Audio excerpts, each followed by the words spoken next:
Hello and welcome to another video where I tell you about a drawing display while you get to cocomelon yourself to my speed draw on the side. Please be aware, the speed drawing will have some flashing colors toward the end where I fiddle with the filters. This time I will skip talking about my workspace even though I got this lava lamp that I want everyone to see. Isn't it cool? Sponsor me, lava lamp company. Anyway, let's just get right to it. Today's subjects are the Huion Kamvas 22 Plus and the Huion Keydial Mini KD20 wireless Bluetooth controller. This last one not to be confused with the Huion Mini Keydial, aka the KD100, which is their previous version of the same product. I am reviewing the Plus version of the 22-inch Kamvas, which retails for about $200 more than the regular Kamvas 22, but as you can see, you get a much nicer screen with the Plus, fully laminated just the way I like it. Due to hearing so much positive feedback about Huion products, specifically the Kamvas tablets, I was actually considering upgrading to a Kamvas back when I was thinking about what to do once my little Cintiq died.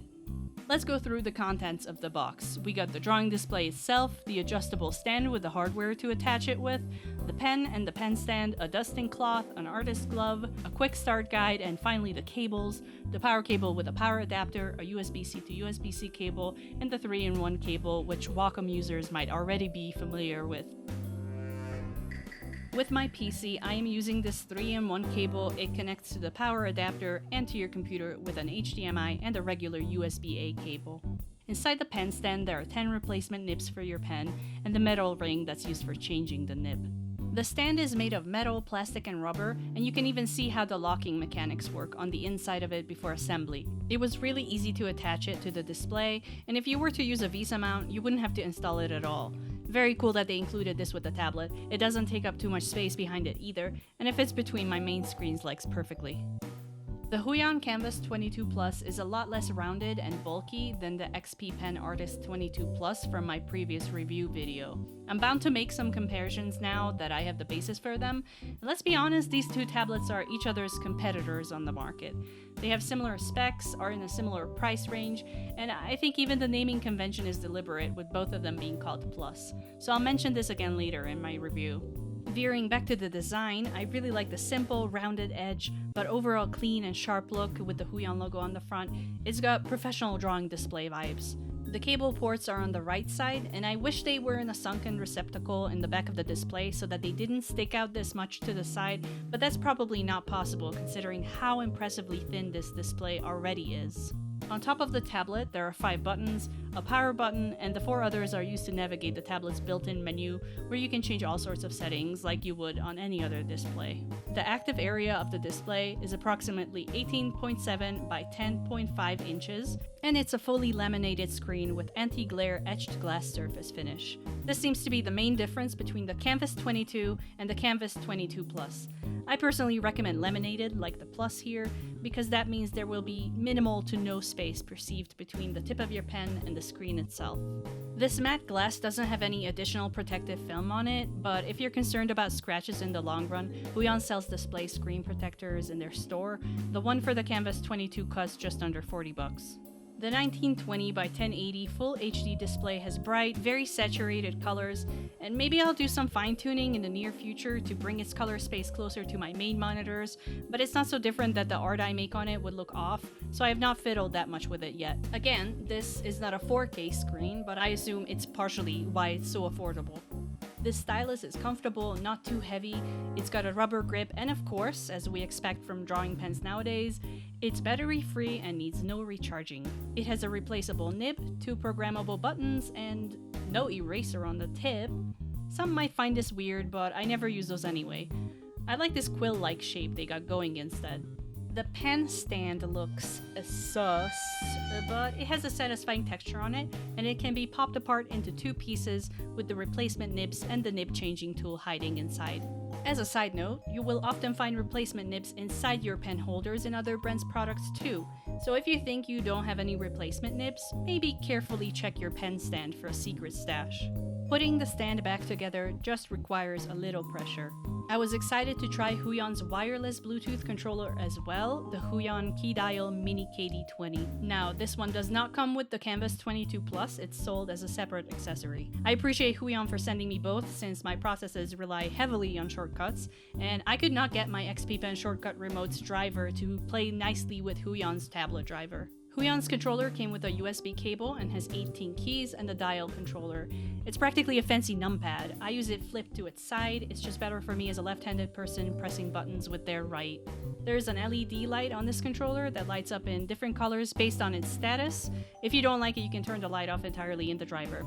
Unfortunately, this controller does not come with a Bluetooth key fob, and my computer's built-in Bluetooth receiver is trash because while it recognizes the controller, it cannot keep a stable connection, so I have to use my controller plugged in. I had the same problem with other devices too, it's just my PC being finicky. Cable life it is for me. Here are some things I love about this controller in no particular order. There are some specific program functions on the dial controller, things like zooming in and changing brush sizes in Photoshop, Clip Studio Paint, or TV Paint. Quick menus. I used these back in the day on my Wacom tablets, and I am so thrilled that they exist in the Huion driver too. Basically, you can program a button to open a menu with a 6-button option that you can tap with your pen. The only way this could be better was if I could display a custom text on the buttons instead of the keystroke. Do you expect me to remember what these mean? You can use separate buttons together as keystrokes. Reportedly, this is one of the improvements from their previous Bluetooth controller, which did not support multi-key presses for combination keys. The dial controller can control your music. I listen to Spotify a lot, so I love the idea of browsing with the dial, but I wish I could tie a button to pause and unpause my music as well. You also get a bunch of little stickers you can put on the buttons to help memorizing functions. I usually set up different keys for different programs so I don't use the stickers, but I think it's nice that they're included. I can't say much about the controller's battery life since I've been using it plugged in due to my PC's faulty Bluetooth capabilities, but I think it's very much worth the $69.99 it costs, especially considering that you can program different sets for different applications. I'm using the same driver for the drawing display and the controller. On the Kamvas 22 Plus side, I can set up my working area and calibrate the monitor. This is where I set up my pen button keybinds as well, and if I switch to the Keydial Mini, this is where I set up all my keybinds for the controller, including the quick menus and dial settings. Like in most tablet drivers nowadays, you can have different sets of keybinds and shortcuts based on what app you're using. I have Photoshop, Harmony, Blender, and a bunch of other programs that still need setting up. The pen and the controller do have different sets. Some little problems I noticed with the driver. Despite starting it in admin mode every time, sometimes I still get this issue where my drawing area is mapped onto another screen. This takes only a second to fix, so it's not a big deal. Also, I'm not sure if this is a driver problem or an Adobe problem, but in an older version of Photoshop, right-clicking with the pen button completely obliterates the program and everything comes to a screeching halt while the cursor tries to catch up with my pen. This does not happen in a newer Photoshop, but I have not experienced it before. I've only had one major hiccup with the driver early on, nothing I haven't experienced with other brands' drivers really. You can export and import your preferences, so if you need to do a quick reinstall, it literally takes 2 minutes. Since Huion's driver relies on Windows Ink, I will be linking that blog post in the description again on how to turn off that annoying white ring that happens if you long press with your pen tip. I already had it turned off, but just in case you need it. Now that I ripped the driver apart with its minuscule bugs, I only have great things to say about the drawing experience on the Kamvas 22 Plus. No lag, no parallax, a little bit of incorrectness towards the edges of the tablet. Hashtag Minak Mendoda, keep your cursor in the middle, stay in your lane. My friends asked, do I like this better than my previously reviewed tablet? And I gotta say yes, just based on how it feels to draw with it. The pen tip glides smoothly on the matte screen, the cursor follows immediately. It's just a natural, perfect feel to me. That being said, the Huion Kamvas 22 Plus goes for $549 on full price, which is $100 over the price of the same category tablet from XP Pen, but it's still a good $750 cheaper than Wacom's equivalent, so that's great for us. More affordable tablets with even better quality. Again, I can't say whether the Kamvas 22 Plus will last as long as my ancient Wacom tablets have, but I have no reason not to recommend it right now.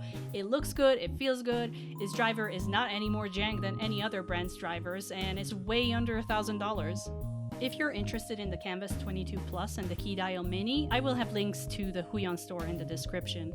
I hope you found this review helpful or interesting, and if you want to see the final drawing, I will be posting it to my socials. Thank you for watching, and a huge thank you for Huion for sending me these awesome tools to review, and overall, thank you so much for giving artists quality alternatives.